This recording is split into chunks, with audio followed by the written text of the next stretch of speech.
අයිබෝවන් අද අපි හත ශ්‍රේණියේ තුන්වෙනි පාඩම කතා කරන්න බලාපොරොත්තු වෙන්නේ සංස්කෘතික උරුමයන් පිළිබඳව අපේ සංස්කෘතික උරුමයන්. එතකොට මේ පාඩම කතා කරන්න ප්‍රථමයෙන් මේ සංස්කෘතිය කියන වචනේ තේරුම ඔබ මීට ඉහත පාඩමකදී ඉගෙනගෙන තියෙනවා. ඒ පළවෙනි පාඩමේ අනුමාත්‍රිකාවක් තියෙනවා අපේ පැරණි සංස්කෘතිය කියලා කොටසක් තියෙනවා. ඉතින් මේ අනුමාත්‍රිකාවේදී අපි මුලින් ඉගෙනගෙන තියෙනවා සංස්කෘතියක් කියන්නේ මොකක්ද කියන අදහස. සමහර දරුවෙකුට මේක අමතක වෙන්න පුළුවන්. ඒ නිසා මම පොඩ්ඩක් ආපහු සංස්කෘතිය කියන වචනේ නැවත හැඳින්වීමක් කරන්න. සංස්කෘතියක් කියන්නේ පුතේ ඕනෑම ජන සමාජයක ඕනෙම ජන කොටසක ජන කණ්ඩායමක වෙන්න පුළුවන්, ඕනෑම රටක වෙන්න පුළුවන්, මොකක් හරි ජන කණ්ඩායමක නැත්නම් ජන සමාජයක සිරිත් විරිත්, ඇදහිලි, විශ්වාස, කෑම බීම, ඇඳුම් පැළඳුම්, ඊට පස්සේ ඒ ජන කණ්ඩායමට ආවේනික ජන ගායනා, ජන නැටුම්, ඊට පස්සේ ජන කතා තියෙනවා, ඊට පස්සේ කලා ශිල්ප, සම්ප්‍රදායන්, තව ගත්තොත් තාක්ෂණය, දැනුම, ඔය වගේ දේවල් අපි එකට එකතු කරලා ගත්තම අපි කියනවා ඒකට සංස්කෘතියක් කියලා. උදාහරණයක් විදිහට ගත්තොත් අපේ සංස්කෘතිය නැත්නම් ශ්‍රී ලාංකික සමාජයේ සංස්කෘතිය ගත්තොත් අපි අඳින පළඳින විදිය වෙනස්, කතා කරන භාෂාව වෙනස්, අදහන ඇදහිල්ල වෙනස්, සිරිත් විරිත් වෙනස්. එතකොට මේ සියලු දේවල් වලට වෙනස්කම් සහිතව වෙනත් ජාතිකයෙක් අපිට හඳුන්වා ගන්න පුළුවන්. ඒ කියන්නේ පිටරටක විදේශගත පුද්ගලෙක්, විදේශීය ජාතිකයෙක් අපි ගත්තොත් අපි වගේ නෙමෙයි. එයාගේ සංස්කෘතිය වෙනයි. එහෙනම් ඕන සංස්කෘතියක් කියන්නේ මොකක්ද කියලා ඔයාලා දැන් මේ වෙනකොට දන්නවා. ඉතින් මේ සංස්කෘතිය ගැන කතා කරද්දී අපේ පැරණි සංස්කෘතිය ගැන කතා කරද්දී ගොඩාක් වෙලාවට එදිනෙදා මුහුණ දෙන ගැටලු අපි සාමාන්‍යයෙන් ජීවිතය ගත කරද්දී එදිනෙදා මුහුණ දෙන ගැටලු වලට මේ සංස්කෘතිකමය වශයෙන් අපිට දායාද වෙලා තියෙන දේවල් වලින් ලොකු පිටිවහලක් ලැබෙනවා. උදාහරණයක් විදිහට ගත්තොත් අපි ගෙවල් දොරවල් නිර්මාණය කර ගන්නවා. ඉතින් මේ ගෙවල් දොරවල් එකපාර අපි හිතලා නිර්මාණය කරන්නේ නැහැ.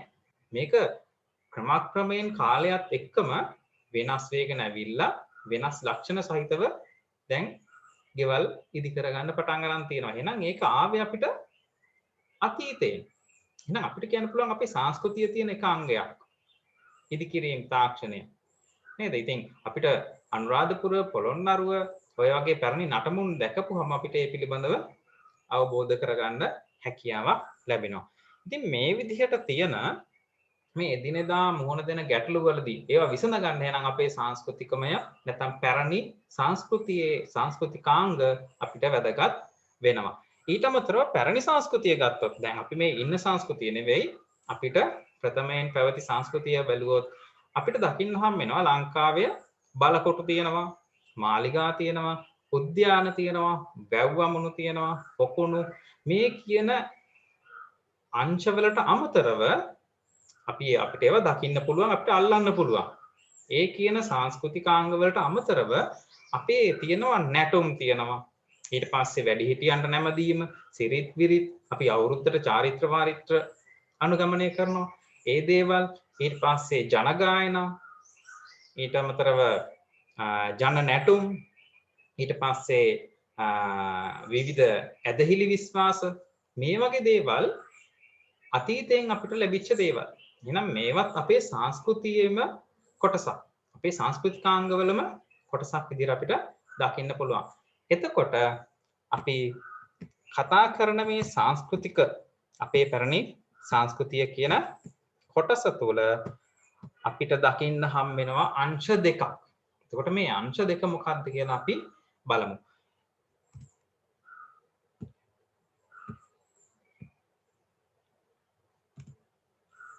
හරි. ඔයාලට පේනවා ඇති මුලින්ම මම පෙන්නලා තියෙනවා අපේ සංස්කෘතික උරුමය යනු කුමක්ද කියන ප්‍රශ්නය පිළිබඳව. ඒකෙදි කියනවා අනාදිමත් කාලයක ඉඳන් කියන්නේ ලොකු කාලයක් අනාදිමත් කාලයක ඉඳන් පරම්පරාවෙන් පරම්පරාවට පැවතගෙන එන සිරිත් විරිත් ඇදහිලි විශ්වාස ජනගායනා ඔය වගේ දේවල් ඔක්කොම එකතුවක් විදිහට අපේ සංස්කෘතික උරුමයේ විදිහට කියන්න පුළුවන්. ඊට පස්සේ මම කිව්වා මේ සංස්කෘතික උරුමය අංශ දෙකක් යටතේ අපිට වැදගත් වෙනවා. ඔන්න තියෙන එක අංශයක්. පළවෙනි අංශය තමයි පුතේ ස්පෘශ්‍ය උරුමයන්. මේ සංස්කෘතිකමය වශයෙන් අපිට ලැබිලා තියෙන දායාද නැත්නම් උරුමයන් අපි හඳුන්වනවා පළවෙනි වශයෙන් ස්පෘශ්‍ය උරුමයන් විදිහට. ස්පෘශ්‍ය ඒකේ මුලින්ම මම සඳහන් කරලා තියෙනවා මේ කියන්නේ ස්පෘශ්‍ය කියලා කියන්නේ අපිට ස්පර්ශ කළ හැකි ඒවා. ඒ කියන්නේ අපිට අල්ලලා බලන්න පුළුවන් ඒවා. ඒකට මම කලින් උදාහරණ වලට කිව්වා මාලිගා, බලකොටු, උද්‍යාන ඔය වගේ ගොඩනැගිලි. ඊට පස්සේ තව කලා නිර්මාණ කැටයම් තියෙනවා, මූර්ති තියෙනවා, මේ වගේ දේවල්. ඊට පස්සේ වැව් අමුණු, පොකුණු, එළවේලි, අමුණු ඔය වගේ දේවල් ඔක්කොම අපිට අතින් අල්ලන්න පුළුවන් දේවල්. මීට අමතරව අපිට හම්බ වෙන අතීතයේ පුස්කොළ පොත්. ඒ වගේ දේවල් ඔක්කොම අපිට අතින් අල්ලන්න පුළුවන්. එහෙම නැත්නම් ස්පර්ශ කරන්න පුළුවන් දේවල් වලට අපි කියනවා ස්පෘශ්‍ය උරුමයන් කියලා. මේ රූපෙන් ඔයාලට දකින්න ලැබෙන්නේ ඉසුරු මුනිය රන්මසු උයන. රන්මසු උයන ප්‍රදේශයේ ඡායාරූපයක්. එතකොට මේ තියෙන සියලු දේවල් අපිට ඇහැට දකින්න තියෙනවා. ඊට අමතරව අපිට මේ දේවල් අල්ලන්න පුළුවන්. එහෙනම් මේ ඉදිකිරීම මේ නිර්මාණය ස්පෘශ්‍ය උරුමයක් විදිහට අපිට දකින්න පුළුවන්. ඊට අමතරව මේ තියෙන තවත් ඒ වගේම නිර්මාණයක්. පොළොන්නරුවේ නිශ්ශංක මල්ල රජතුමා විසින් ඉදි කරන ලද නිශ්ශංක ලතා මණ්ඩපය. නිශ්ශංක ලතා මණ්ඩපය. ඉතින් මේකත් අපිට ඇහැට දකින්න තියෙන දෙයක්. ඊට අමතරව අපිට ගිහිල්ලා අතින් අල්ලලා බලන්න පුළුවන්. ඉතින් මේ ස්පෘශ්‍ය උරුමයන් විදිහට උදාහරණ දෙකක් තමයි ඔය තියෙන්නේ. එතකොට ලෝක සංස්කෘතික උරුම විදිහටත් මේ සංස්කෘතික උරුමයන් වැදගත් වෙනවා. එහෙම ගත්තාම ඒ කියන්නේ අපි සංස්කෘතික උරුමයන් විදිහට ලංකාවේ තියෙන දේවල් අපිට වැදගත් වගේම මේ තියෙන සංස්කෘතික උරුමයන් අපිට ආවේනික සංස්කෘතික උරුමයන් ලෝකෙටමත් වැදගත් වෙනවා. එතකොට ලෝකෙම වැදගත් වෙන සංස්කෘතික උරුමයන් වලට අපි කියනවා ලෝක සංස්කෘතික උරුමයන් කියලා. එහෙනම් මේ අපේ පැරණි සමාජයෙන් අපිට දායාද වෙච්ච මේ සංස්කෘතික උරුමයන් අපේ අභිමානයට වැදගත් වෙනවා. අපේ අතීතය මුතුන් මිත්තන්ගේ අභිමානවත් කලාකෘතීන් විදිහට අපිට වැදගත් වෙනවා ලෝකය ඉදිරියේ අපිට පෙනී සිටින්න. එතකොට මේ ලෝක සංස්කෘතික උරුමයන් අපිට පමණක් නෙමෙයි. එතකොට දැන් ලෝක සංස්කෘතික උරුමයක් විදිහට මොකක් හරි නිර්මාණයක් නම් කරාට පස්සේ ඒක අපිට විතරක් නෙමෙයි අයිති මුළු ලෝකයටම. දැන් ලංකාවේ තියෙන එක ඉදිකිරීමක් නැත්නම් ගොඩනැගිල්ලක් ගත්තාම ඒ ගොඩනැගිල්ල අපිට අයිති දෙයක් නෙමෙයි. එතනින් එහාට ලෝක සංස්කෘතික උරුමයක් බවට පත් වුණාට පස්සේ ඒක මුළු ලෝකයේම නැත්නම් සමස්ත මානව ප්‍රජාවටම මේක අයිති දෙයක් බවට පත් වෙනවා. හොඳයි. ඊට පස්සේ අපි බලමු මේ ලෝක සංස්කෘතික උරුමයක් විදිහට නැත්නම් අපේ පැරණි මුතුන් මිත්තන් විසින් කරන ලද අර අල්ලන්න පුළුවන් නැත්නම් ස්පෘශ්‍ය උරුමයන් කොහොමද ලෝකයටම වැදගත් වෙන්නේ නැත්නම් ලෝකයටම අයිති වෙන්නේ කොහොමද බලමු. එහෙනම් ඒකට තෝරගන්න ක්‍රමවේදයක් තියෙනවා. නිකම්ම කලාකෘතියක් නැත්නම් ඉදිකිරීමක් ඒ වගේ දෙයක් නිකන් ලෝකෙටම උරුම දෙයක් විදිහට තෝරගන්න නැහැ පුතේ. ඒකට ක්‍රමවේදයක් තියෙනවා. එහෙනම් මේ ක්‍රමවේදය බලපුවාම අපිට ඉස්සරවම දකින්න තියෙන්නේ මේක තෝරන පිරිසක් ඉන්නවා. කියන්නේ ලෝකයේ එක් කණ්ඩායමක් ඉන්නවා මේක සංස්කෘතික උරුමයක් විදිහට ලෝකෙටම වැදගත් කියලා කියන්න පුළුවන්. එහෙනම් මේ පිරිස තමයි එක්සත් ජාතීන්ගේ සංවිධානය. එක්සත් ජාතීන්ගේ සංවිධානය. පුතේ ඔයාලා එක්සත් ජාතීන්ගේ සංවිධානය ගැන ලොකු දැනුමක් නැතුව ඇති. හැබැයි දල වශයෙන් ඒ පිළිබඳව සඳහන් කරොත් එක්සත් ජාතීන්ගේ සංවිධානය කියන්නේ ලෝකයේ තියෙන සියලුම රටවල් වල සමාජිකත්වයෙන් හදාගත්ත එක සංවිධානයක්. ඒකෙන් කරන්නේ ලෝක සාමය ආරක්ෂා කරන එක. ලෝකයේ කොහේ හරි ගැටුමක් ඇති වෙනවා නම් ඒකට සම්බන්ධ වෙලා ගැටුම් निराකරණය කරලා දෙනවා. ඊට පස්සේ සියලුම සමාජික රටවල් වලට සෞඛ්‍ය අංශයෙන්, අධ්‍යාපන අංශයෙන් ඒ හැම අංශයකින්ම උදව් උපකාර කරනවා. දුප්පත් රටවලට උදව් උපකාර කරනවා. මේ විදිහට තියෙන සංවිධානයක් තමයි එක්සත් ජාතීන්ගේ සංවිධානය කියලා කියන්නේ. ඉතින් මේ සංවිධානයේ ඇතුලේ තියෙනවා තවත් සංවිධාන කිහිපයක්. ඒ එක සංවිධානයක් විතර අපිට දකින්න පුළුවන් එක්සත් ජාතීන්ගේ අධ්‍යාපනික, විද්‍යාත්මක සහ සංස්කෘතික කටයුතු පිළිබඳව තියෙන සංවිධානය. එතකොට ඔය කියන සංවිධානයේ අංශයෙන් තමයි මේ කියන තෝරා ගැනීම සිද්ධ කරන්නේ. අපි මේ ආයතනයට කියනවා යුනෙස්කෝ ආයතනය කියලා. යුනෙස්කෝ ආයතනය. එතකොට මේ යුනෙස්කෝ ආයතනයේ විසින් නිර්ණායක කිහිපයක්, එහෙම නැත්නම් එයාලා හදාගත්ත යම්කිසි තෝරා ගැනීමට විශේෂ කරුණු කිහිපයක් ඔස්සේ ලෝකයේ තියෙන ලෝකෙටම වැදගත් වෙන සංස්කෘතික උරුමයන් කිහිපයක් නම් කරලා තියෙනවා. ඒ විදිහට 2001 වර්ෂයේ සිට 2011 වෙනකොට සංස්කෘතික උරුම 704ක් ලෝක උරුම 704ක් තෝරාගෙන තියෙනවා ලෝකෙටම වැදගත් උරුමයන් විදිහට. එතකොට මේ ලෝක උරුම 704න් 6ක්ම ශ්‍රී ලංකාවේ පිහිටලා තියෙනවා. ඒක විශේෂයි. එහෙනම් අපිට ලෝකයේ ඉදිරියේ අභිමානවත් විදිහට ඉන්න නම් නේද? වැදගත් වෙන කරුණු විදිහට මේ සංස්කෘතික උරුමයන් වැදගත් වෙනවා නම් ලෝක උරුම 6ක් ලංකාවට අයිති වෙලා තියෙනවා. එතකොට මේ ලෝක උරුම තෝරා ගැනීමේදී මම කිව්වා මොනවා හරි කරුණු කිහිපයක් සැලකිල්ලට ගන්නවා කියලා. එහෙනම් මේ ඔයාලට දකින්න තියෙන්නේ ඒ කියන කරුණු කිහිපය. පළවෙනි එක තමයි මිනිසාගේ විශිෂ්ට නිර්මාණශීලීත්වය හෝ බුද්ධිමත් බව දැක්වෙන නිර්මාණයක් වෙන්න ඕනේ. ඒ කියන්නේ මානව ප්‍රජාවක් විසින් ඉදි කරපු විශිෂ්ට නිර්මාණයක්. හොඳ ඉහළ කෘතියක් වෙන්න ඕනේ. ඊට අමතරව බුද්ධිමත් බව දැක්වෙන නිර්මාණයක් වෙන්න ඕනේ. ඒ නිර්මාණය කරපු පිරිසගේ බුද්ධිමත්භාවය ඒකෙන් ප්‍රකාශ වෙන්නත් ඕනේ.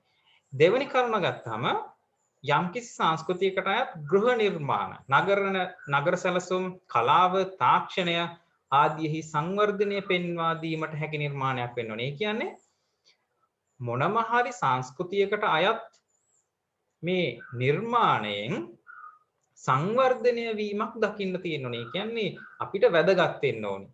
මේකෙන් අපිට ගන්න දෙයක් තියෙන්න ඕනේ. හොඳද? ඊට පස්සේ තුන්වෙනි කරුණ විදිහට දකින්න තියෙනවා දැනට පවතින හෝ අතුරුදන්ව ඇති ශිෂ්ටාචාරයක් එමුදු ශිෂ්ටාචාරයක් පැවති බව පෙන්වන ප්‍රබල සාක්ෂියක් වේ. එහෙනම් පැරණි ලෝකයේ පැරණි ශිෂ්ටාචාර, එහෙම නැත්නම් පැරණි නගර මේ විදිහට සංස්කෘතික උරුමයක් විදිහට තෝරා ගැනීමේ හැකියාවක් තියෙනවා පුතේ.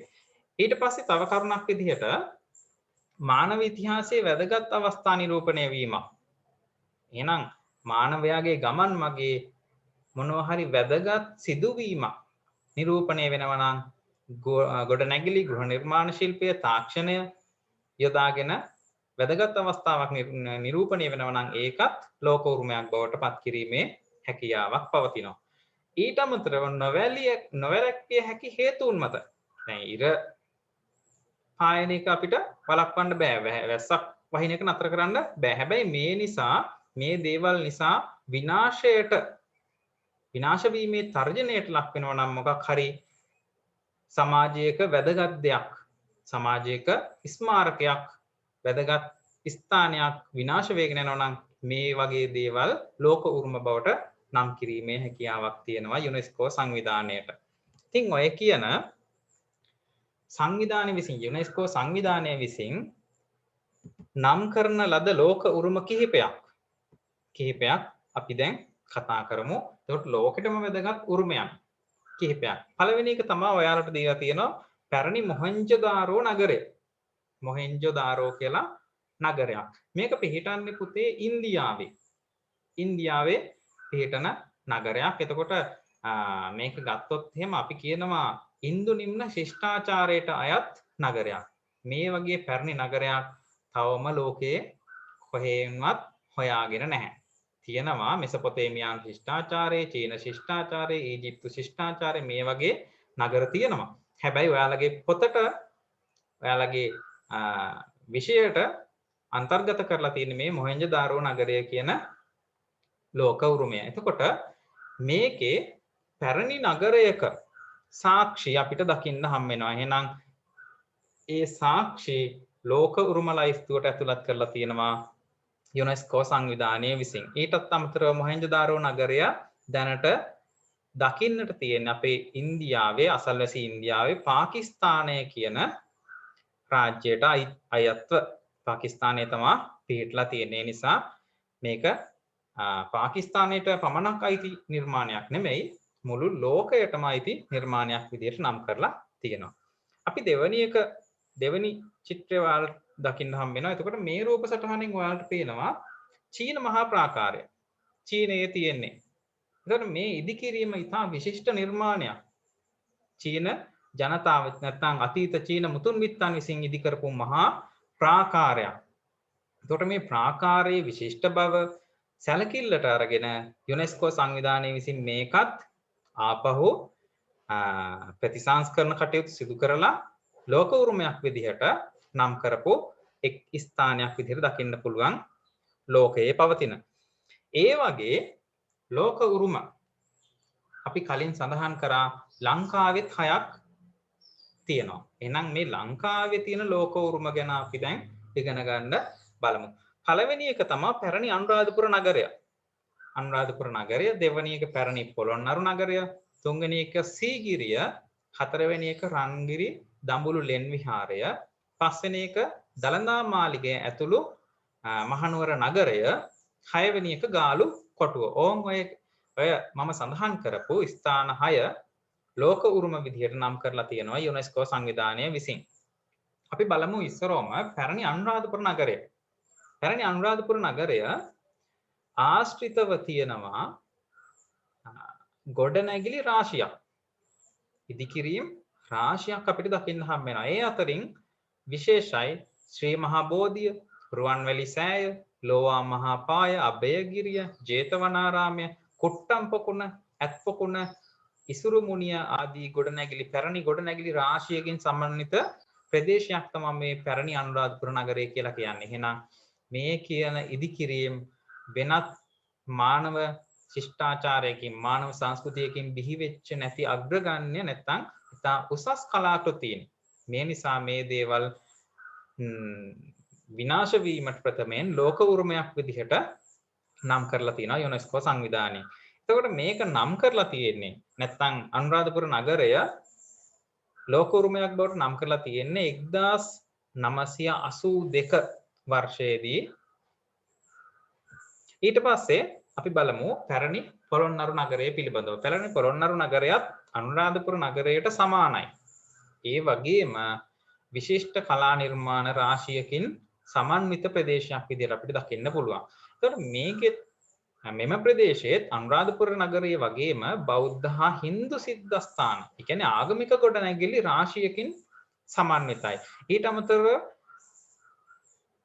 රජමාලිගා, ඊට පස්සේ උද්‍යාන, ඔය වගේ පොකුණු, ඔය වගේ ඉදිකිරීම් රාශියකින් සමන්විත වෙනවා. ඒ අතරින් අපිට වැදගත් වෙනවා රන්කොත් වෙහෙර, තිවංක පිළිමගය, කිරි වෙහෙර, ලංකා තිලකය, ඊට අමතරව නිශ්ශංක ලතා මණ්ඩපය, ගල් විහාරය, ශිව දේවාල, සත්මහල් ප්‍රාසාදය, ඊටත් අමතරව අපි දන්න පරාක්‍රම සමුද්‍රය වගේ අති විශිෂ්ට නිර්මාණ පොළොන්නරු නගරය තුල දකින්න හම් වෙනවා. එහෙනම් මේ නිසා මේ දේවල් ඉතාම වැදගත් වෙන හින්දා ලෝක උරුමයක් විදිහට 1982 වර්ෂයේදී ලෝක උරුම ලයිස්තුවට ඇතුළත් කරලා තියෙනවා. තුන්වෙනි නාමකරණය විදිහට අපිට දකින්න හම් වෙන්නේ සීගිරිය. සීගිරිය අපි ගොඩාක් දුරට දන්න දෙයක් පුතේ. සීගිරිය ඉදි කරලා තියෙන්නේ කාශ්‍යප රජතුමා විසින්. හැබැයි මේක ඉදි කරන්න ලොකු හේතුවකුත් තිබුණා. නේද? මේක ගොඩාක් වෙලාට මේ සීගිරිය ඉදි කරන්නේ රජමාලිගාවක් විදිහට, ඊට අමතරව කලාගාරයක් විදිහට, ඊටත් අමතරව මේක බලකොටුවක් ආකාරයෙන්. බලකොටුවක් කියලා කියන්නේ ආරක්ෂිත ස්ථානයක් විදිහට. එතකොට සීගිරියේ දියාගල් ප්‍රාකාර උද්‍යාන පොකුණු ඊටත් අමතරව සීගිරිය ඉහළට නගින්න තියෙන පඩිපෙළ ප්‍රවිෂ්ටය ඊටත් අමතරව සීගිරිය උඩම කියන්නේ ගල මස්තකයේ මුදුනේ තියෙන ඉදිකිරීම් ගත්තාම ඊටාම අග්‍රගණ්‍ය නැත්නම් විශිෂ්ට නිර්මාණයක් වෙනවා. ඒ නිසා යුනෙස්කෝ සංවිධානයේ විසින් මේක ලෝක උරුමයක් විදිහට නම් කරා 1982 වර්ෂයේදීම. ඊට පස්සේ අපි බලමු දඹුලු රජමහා විහාරය. දඹුලු රජමහා විහාරයත් මාතලේ පව් කරපු ගමන් අපිට හම්බෙන්නේ දඹුල්ල. එතකොට දඹුලු ප්‍රදේශයේ තියෙන ඉතා වැදගත් නිර්මාණයක්. ඉතා වැදගත් ස්ථානයක් විදිහට අපිට වැදගත් වෙනවා. එතකොට දඹුල්ලේ තියෙන ඓතිහාසිකත්වය ඊට අමතරව ඒකේ තියෙන කලාකෘති, චිත්‍ර තියෙනවා අපිට ඒවා දකින්න පුළුවන්, අල්ලන්න පුළුවන් ස්පර්ශීය උරුමයක්. ඉතින් මේ නිර්මාණයත් 1991 දී ලෝක උරුමයක් ලෙස ලෝක උරුම ලයිස්තුවට ඇතුළත් කරා යුනෙස්කෝ සංවිධානය විසින්. ඊට අමතරව අවසානික විදිහට අපිට දකින්න පුළුවන් ගාලු කොටුව. ගාලු කොටුවත් ලෝක උරුමයක් විදිහට නම් කරලා තියෙනවා 1988 වර්ෂයේදී. මේක ගොඩාක් වෙලාවට නැත්නම් ගාලු කොටුව බොහෝ විට ක්‍රියාත්මක වෙලා තියෙන බල කොටුවක් විදිහට. පැරණි ලන්දේසි බල කොටුවක්. ලංකාව යටත් කරගෙන හිටපු යුරෝපා ජාතීන්ගෙන් එක් කොටසක් තමයි ලන්දේසීන්. එහෙනම් ලන්දේසීන් විසින් ඉදි කරපු පැරණි ආරක්ෂක බල කොටුවක නටබුන් අපිට හම් වෙනවා ගාලු කොටුවෙන්. ඉතින් ගාලු කොටුවත් මේ නිසා පුරාවිද්‍යාත්මක ස්මාරකයක් විදිහට ඊටාම වටිනා කියන උරුමයක් විදිහට ලෝක උරුම ලයිස්තුවට ඇතුළත් කරලා තියෙනවා පුතේ. ඊට අමතරව දළදා මාලිගාවත් ලෝක උරුම ලයිස්තුවට ඇතුළත් කරලා තියෙනවා 1988 වර්ෂයේදී. ලෝකයේ ඉතා විශිෂ්ට නිර්මාණයන් රාශියක් මහනුවර නගරයේ දකින්න හම්බ වෙනවා. ඊට අමතරව පැරණි රජවාසලක් තියෙනවා, මගුල් මඩුව, ඔය වගේ ඉදිකිරීම් රාශියක් අපිට දකින්න තියෙනවා මහනුවරේ. ඊටත් අමතරව මහනුවර විශේෂත්වයක් තියෙන ඇසළ පෙරහැර. මහනුවර දන්තධාතුන් වහන්සේ වඩම්මන පෙරහැර ලෝක උරුමයන් ලයිස්තුවට ඇතුළත් කරලා තියෙනවා. ඒ නිසා තමයි දළදා මාලිගයේ ඇතුළු මහනුවර නගරය කියන කොටස ලෝක උරුම ලයිස්තුවට ඇතුළත් කරලා තියෙන්නේ. හරි. අපි කතා කරමු මේ ලෝක උරුම ලයිස්තුවේ සීගිරිය විශේෂ කොටගෙන. සීගිරිය කියන ඉදිකිරීම ගැන වෙනමම අපි කතා කරනවා. එතකොට සීගිරිය ගොඩාක් වෙලාවට දැකලා තියෙන, ඔයාලා දන්න ප්‍රදේශයක්. මේක ඉදි කරලා තියෙන කාශ්‍යප රජතුමා. එතකොට මේ මම ප්‍රථමයෙන්ම සඳහන් කරා සීගිරිය ඉදි කරන්න ප්‍රධාන හේතුවක් තියෙනවා. මේ හේතුව ගත්තාම කාශ්‍යප රජතුමාගේ පියා ධාතුසේන රජතුමාව කාශ්‍යප රජතුමා විසින් මරණයට පත් කරනවා. කාශ්‍යප රජතුමා විසින් මරණයට පත් කරාට පස්සේ, ඒ කියන්නේ තමන්ගේ පියාව ඝාතනය කරාට පස්සේ තමන්ගේ සහෝදරයා, එහෙම නැත්නම් මුගලන් කියන සොහොයුරා එයාට විරුද්ධ වෙයි කියලා හිතලා කාශ්‍යප විසින් මුගලන් කුමාරයාවත් මරන්න පන්නගෙන යනවා. ඉතින් කොහොම හරි මුගලන් කුමාරයා ඉන්දියාවට පලා යනවා. ඊට අමතරව කාශ්‍යප රජතුමා තමන්ගේ පියා ඝාතනය කරලා ලබාගත් රාජධානියේ රාජ්‍යත්වයට පත් වෙනවා. ඉතින් කවදා හරි අර මුගලන් ඉන්දියාවට පලා ගියපු මුගලන් කුමාරයා ආපහු ඇවිල්ලා රාජ්‍ය බලය ලබා ගයි කියලා බයෙන් නැත්තම් ඒ සඳහා අනාගතයේදී මුහුණ දෙන්න සිදුවෙන හින්දා යාට ඕනි කරනවා, කාශ්‍යප රජතුමාට ඕනි කරනවා බලකොටුවක් ඉදි කරගන්න. එහෙමනම් ඒ ඉදි කරගන්න ලද බලකොටුව තමයි අපි අද සීගිරිය විදිහට දකින්නේ. එතකොට සීගිරිය ඉදි කරද්දී මෙයා කාශ්‍යප රජතුමා බලකොටුවක් විදිහටම නෙමෙයි හදන්නේ. ඒක ඊටාම අලංකාර නිර්මාණ රාශියකින් යුක්තව ඉදි කරනවා. අපිට ඒක දකින්න හම් වෙනවා කැටපත් පවුර, සීගිරි චිත්‍ර, පියගැට පෙළ, සිංහපාද, උද්‍යාන, පොකුණු, දියාගල් ආදී නිර්මාණ රාශියක කලාගාරයක් විදිහට අපි සීගිරිය හඳහන් කරනවා. එතකොට සීගිරිය ගෘහ නිර්මාණ ශිල්පය පිළිබඳව සාකච්ඡා කරද්දී සීගිරිය පිහිටලා තියෙන මුහුදු මට්ටමේ ඉඳන් උස අඩි 1214කින් මුහුදු මට්ටමේ ඉඳන් මුහුදේ ප්‍රමාණයේ ඉඳන් මුහුදු මට්ටමේ ඉඳන් උස අඩි 1214ක් සීගිරියේ පිහිටලා තියෙන්නේ. ඒතකොට මේ සීගිරිය මුදුනේ නැත්තම් පර්වතයේ මුදුනේ පැරණි රජමාලිගාවක නටමුන් දකින්න තියෙනවා. රජමාලිගාවක්. එහෙනම් කාශ්‍යප රජතුමාගේ මාලිගාව ඉදි කරලා තිබිලා තියෙන්නේ මේ පර්වතය මුදුනේ. ඊට අමතරව ගල මුදුනේ නටමුන් සහිත ප්‍රදේශය අක්කර 3ක් පමණ විශාල වෙනවා. අක්කර 3ක විතර අති විශාල ප්‍රදේශයක් ආවරණය වෙලා තියෙනවා. ඊටත් අමතරව ගලේ දුෂ්කරම කොටස නගින්න. ගල ඉහළට නගිද්දී නගින්න තියෙන්නේ අන්තිම කොටස. ඒ කියන්නේ ගල මුදුනට ආසන්නම කොටස දුෂ්කරම කොටසට ප්‍රවිෂ්ඨ වෙන්නේ සිංහ මුඛයකින්. ඒ කියන්නේ සිංහ කටක් සහිත ඉදිකිරීමක් ඇතුළතින් තමයි මේ මාර්ගය ඉදි කරලා තිබිලා තියෙන්නේ. ඊට අමතරව මේ සිංහ රූපය ඉදිකිරීම නිසා සිහගිරි හෙවත් සීගිරි කියන නම යෙදූ බවක් අපිට මූලාශ්‍රවල නැත්නම් පොත්පත් වලින් දකින්න හම් වෙනවා. ඊටත් අමතරව අපිට අද දකින්නම හම් වෙනවා. S2කට දකින්න පුළුවන් සිංහ පාද දෙකක් සහිතව. ඊට අමතරව කැටපත් පවුර විදිහට ප්‍රකට ප්‍රදේශයක් තියෙනවා. ඒ කොටස ගොඩාක් වෙලාවට සීගිරියට ප්‍රවිෂ්ඨ වෙන මාර්ගයේ ආරක්ෂාවට ඉදි කරපු බැම්මක්. මේ බැම්මේ සීගිරිය බලන්න යන පිරිස විසින් කුරුටු ගීත ලියන්න පටන් ගත්තා. කුරුටු ගීත ගොඩාක් වෙලාවට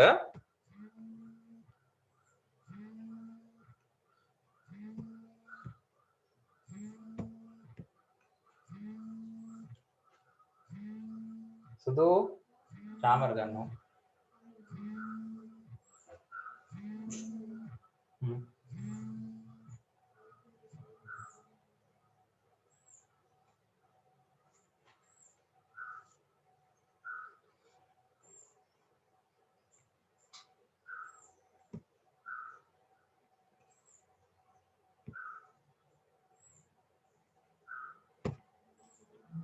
සීගිරිය කැටපත් පවුර විදියට ප්‍රකට ප්‍රදේශයක් පවතිනවා. මේ ප්‍රදේශය මම සඳහන් කරා ප්‍රවිෂ්ඨ වෙන්න තියෙන මාර්ගයේ ආරක්ෂාවට යන මගීන්ගේ ආරක්ෂාවට ඉදි කරලා තියෙන බැම්මක්. මේ බැම්මේ අර සීගිරිය බලන්න ගියපු පිරිස විසින් කුරුටු ගීත නැත්තම් එයාලා විසින් එක එක කවි ලියුවා. මේ කවි ලියපු පවුරට අපි කියනවා කැටපත් පවුර කියලා. ඒ විදිහට අපිට රූප සටහනෙන් දකින්න පුළුවන් කැටපත් පවුර. මේ තියෙන්නේ කැටපත් පවුර.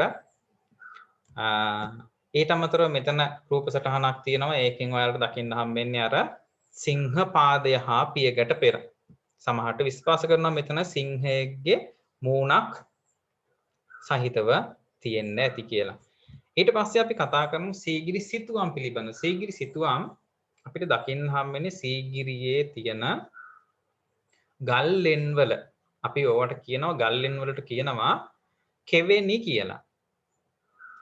කෙවෙනි.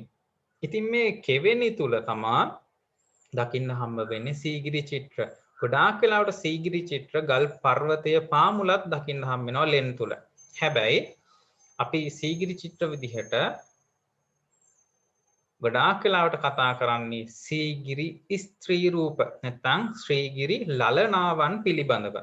එතකොට මේ ස්ත්‍රී රූප ගොඩාක් වෙලාවට සිතුවම් කරලා තියෙන්නේ වලාකුළු මත හිඳින විදිහට. වලාකුළු වලින් ස්ත්‍රී රූපවල ඉනෙන් පහළ කොටස වලාකුළක් විදිහට නිර්මාණය කරලා තියෙන්නේ. වසර 1500ක් තරම් පැරණි වෙනවා මේ සිතුවම්. ඒ නිසා අර ලෝක උරුමයක් විදිහට නම් කරන්න මේ කියන සාධක ගොඩාක් වෙලාවට බලපාලා තියෙනවා. සීගිරි උද්‍යානයේ සාකච්ඡා කරනකොට බටහිර ප්‍රදේශයට වෙන්න තමා උද්‍යාන රාශියක්ම දකින්න හැමනි. සීගිරිය බටහිර ප්‍රදේශයේ මේ ප්‍රදේශයේ මේ උද්‍යාන රාශියකින් සමන්විත වීම නිසා ඒකේ සීගිරිය උද්‍යානය ගත්තොත් තියෙනවා ශුද්‍රශිලා උද්‍යාන, ඊට පස්සේ ජලමල් සහිත උද්‍යාන, දියඇලි සහිත උද්‍යාන, මාලක උද්‍යාන, මේ විදිහට උද්‍යාන රාශියකින් සමන්විත වීම නිසා මේකට කියනවා මේ උද්‍යානයට කියනවා මගුල් උයන කියලා. මඟුල් උයන කියලා හඳුන්වනවා. ඊටත් අමතරව සෙනරත් පරණවිතාන මහතා විසින් මෙම ප්‍රදේශය ප්‍රමද වනය කියන නමින් නම් කරලා තියෙනවා. සීගිරිය පොකුණු හා ජල තාක්ෂණය පිළිබඳව ගත්තාම ගොඩාක් වෙලාවට සීගිරි ජලමල් සක්‍රිය නැත්නම් ක්‍රියාත්මක කරලා තියෙන්නේ සීගිරි ගල මුදුනේ තියෙන පොකුණු ජලයෙන් පිරුණාට පස්සේ ඒ පොකුණු වල වැඩි වතුර පහළට ඇද හැලෙනවා. ඒ පහළට ඇද හැලෙනකොට ලොකු වලකට පහළ තියෙන ලොකු වලකට ජලය පුරවා ගැනීමෙන් පස්සේ ක්‍රමානුකූලව පහළට වේගයෙන් ජලය ගලාගෙන එන විදිහට කාණුවක් හදලා ඒ කාණුවෙන් සිදුරු කරපු ගල් පතුරක් හරස් කරලා ඒ ගල් පතුරේ සිදුරු මගින් ජලය එළියට ලබා ගැනීමෙන් එහෙනම් ජලමල් නිර්මාණය කිරීම ඉතාම විශිෂ්ටයි සීගිරිය තුල. මේ ඔබ දකින්නේ සීගිරියේ මස්තකයේ තියෙන නාන පොකුණ. අපි අර කලින් කතා කරපු විදිහට මේ පොකුණු වල තමයි ජලය පිරෙන්නේ. උඩ පිරিলা උතුරලා යනකොට මේකේ වතුර පහළට ගලාගෙන ගිහිල්ලා වේගයෙන් ගලාගෙන ගිහිල්ලා අර සිදුරු සහිත ගල් පුවරු වලින් උඩට වතුර එල්ලෙන්න පටන් ගන්නවා. ඒවා තමයි අපි ජලමල් විදිහට කතා කරේ. ඉතින් ලෝක උරුම විදිහට අපි සඳහන් කරන ස්පෘශ්‍ය උරුමයන් අපිට පාඩමේ සඳහන් වෙන ආකාරයට මෙතකින් නිමා වෙනවා. අපිට මෙතනින් එහාට කතා කරන්න තියෙන්නේ අස්පෘශ්‍ය උරුමයන් පිළිබඳව.